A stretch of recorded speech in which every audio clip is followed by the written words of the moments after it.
If your company has announced an AI efficiency plan, I want you to listen very carefully, because that phrase almost never means what people think it means.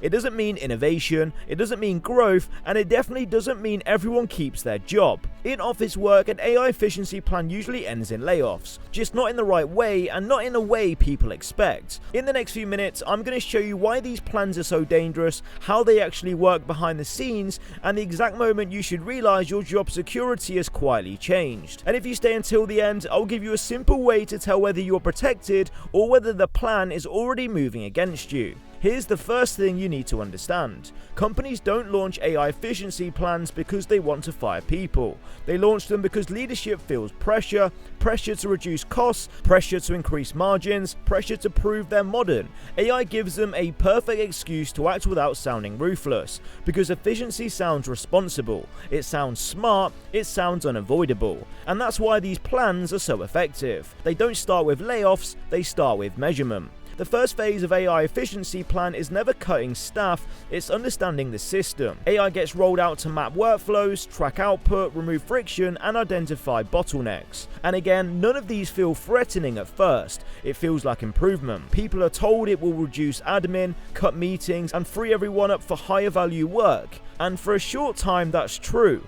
Work gets faster, processes get cleaner, output goes up.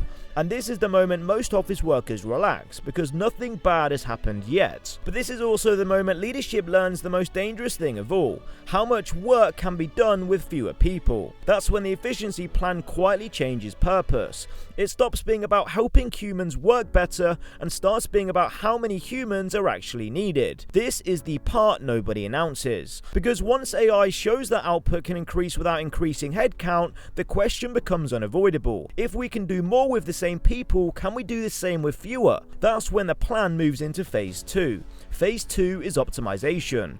Roles get reviewed, teams get realigned, responsibilities get merged, vacancies stop being refilled. No one gets fired yet, but the safety net disappears. Attrition starts doing the work, and suddenly the workload doesn't go down, it concentrates. This is why AI efficiency plans feel exhausting instead of exciting after a while. Fewer people are doing more work with better tools, and leadership sees this as proof the plan is working.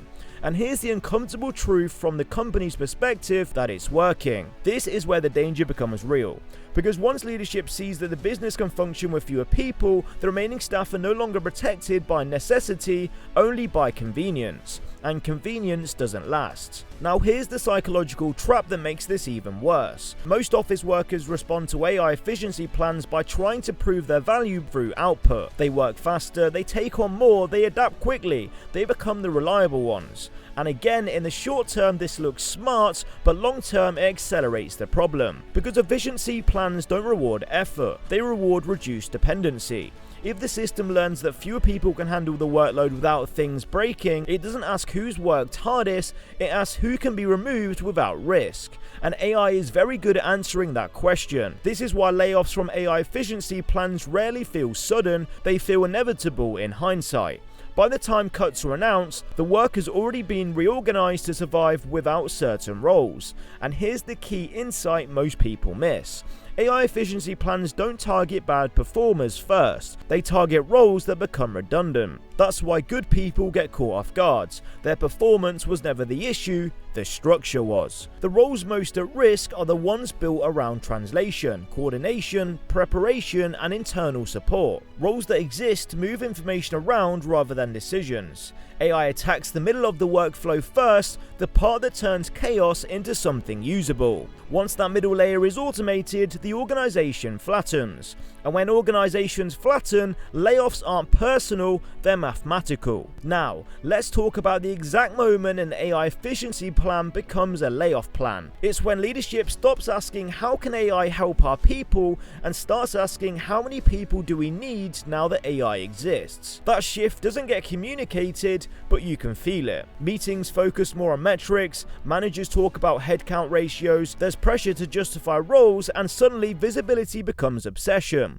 Dashboards, tracking, documentation, standard processing, everything gets written down, measured and compared, not because the company is evil, but because clarity enables reduction. Once leadership can see how work flows end to end, they can see where humans are optional, and that's when the efficiency plan crosses into danger. So what actually protects you when this happens? Not working longer hours, not being the fastest, and not being the AI power user. What protects you is being tied to outcomes the system can't easily remove. AI efficiency plans struggle with judgment, accountability, and responsibility. They struggle with roles where decisions have consequences, where the trade-offs matter, and where mistakes are expensive.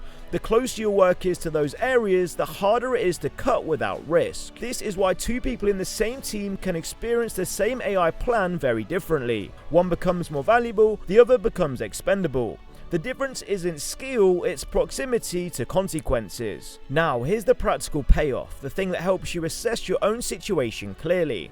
Ask yourself this: if the AI efficiency plan succeeds perfectly, what part of my job would still require a human to take responsibility? Not someone, not anyone, you. If your answer is about decisions, risk, relationships, or ownership, you're safer. If your answer is about producing, preparing, organizing, or supporting, that's where the pressure builds first. And here's the final truth that most people only understand too late. AI efficiency plans don't fail, they succeed. They just succeed by needing fewer people. So the smartest move isn't to panic when you hear the word efficiency, it's to reposition before the plan finishes reshaping the organization.